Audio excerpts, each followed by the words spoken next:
Welcome to step 3 of the Compensation Mastery tool, where we will input our subsidies and costs. Example subsidies could be education or childcare. An example cost you might incur could be healthcare or commute. We also input the time spent involved with the job. Some of these components are subjective, so give your best estimates to quantify them. Let's take a look. Let's start off with the subsidies in this step. Let's start off with a commute subsidy. And we'll say that the current job has a commute subsidy of $200 per month. And the prospective job does not have a commute subsidy.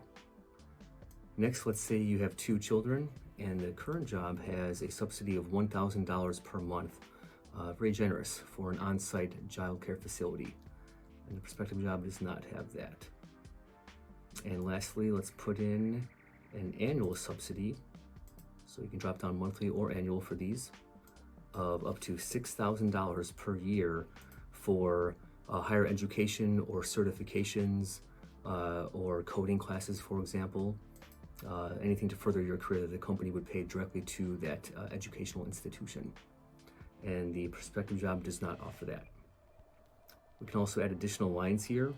So work from home equipment, IT stuff. Let's say there is a gym membership available, and it's a fancy gym with a pool and yoga classes and so on, and that would cost you $150 per month, but the current job is paying for that, and you do use it.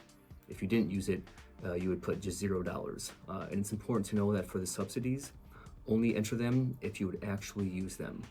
So for the education subsidy, if they offer it up to $6,000 per year, but you're all schooled out and you don't have any plans of using that for any purpose, then you would leave that as 0 because you value it at $0. Even though the company could offer it, you would still put $0 in it. So it's important to only input the stuff that you would actually use in this section.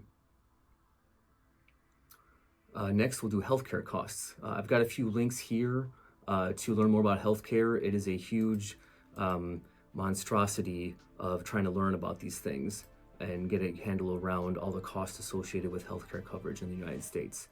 What I do cover here is the basics, which is the premiums and the out-of-pocket expenses that you'll have to estimate. So let's first off with the medical insurance premium. We'll say that the current job has a pretty generous and really good coverage, and it only costs $300 per month. But the respective job is $800 per month. For dental, we'll say it's only $50 per month here, and we'll say it's $150 a month for perspective. In vision, we'll say it's $25 per month, and we'll say it's $50 per month for the respective job. And similar out-of-pocket expenses, we'll say per month this is really good coverage, and you'd estimate only spending $50 per month at the current job, but the other one, your prospective job, you'd estimate $200 per month. For other costs, we'll talk about commute costs.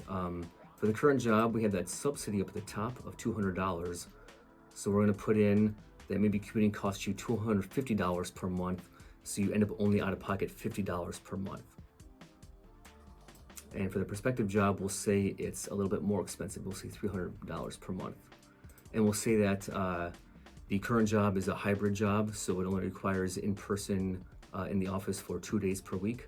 But the prospective job requires 5 days, full 5 days, full in the office per week. Other office costs could be your clothes, makeup, buying lunch if it's more expensive at the office and you don't pack a lunch, those kinds of things. And so we'll say that here it's only $25 per month more for products and so on. But here we'll say it's $75 per month. You can also add additional items here as well if you'd like.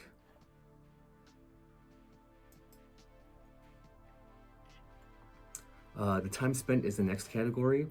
We'll start off with the hours you work per week. So currently you work an average of 40 hours per week, but we'll say that the prospective job is a bit more demanding and it requires 45 hours of work per week on average. Preparation time would be things like getting dressed, doing your makeup, doing your hair, packing the lunch, that kind of thing. And these add up over time.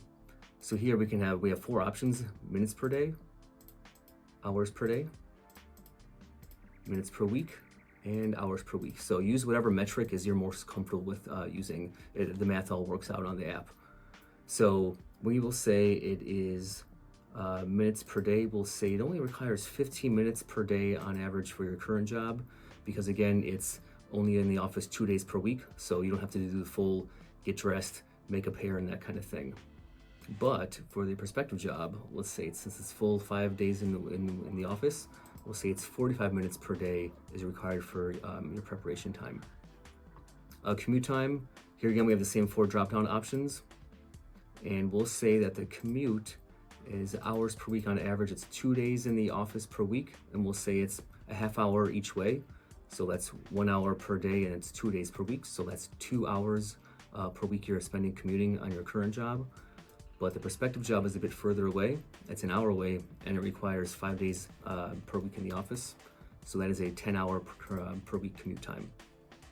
And lastly on this step is the cost of living.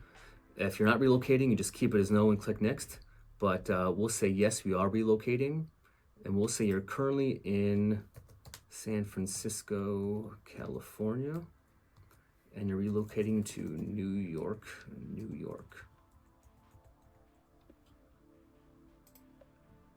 And then we'll estimate the cost of living difference between the 2 cities. I have a few links here as well to reference to take a look. PayScale, Bankrate, Smart Asset, and NerdWallet. Cost of living is very subjective, so these all might very likely come out to be different answers anyway, but at least gives you an idea for you might be spending more or less in your current job versus prospective job location. Things like housing, transportation, how much of your disposable income you spend versus save. A lot of factors go into cost of living differences. So we will estimate that it is 10% more expensive in New York. If it was less expensive, we would use the drop down and change the higher to lower. That way the cost of living is 10% lower in your prospective job location. But we'll say it's higher. Okay, that concludes this step. Let's go on to taxes.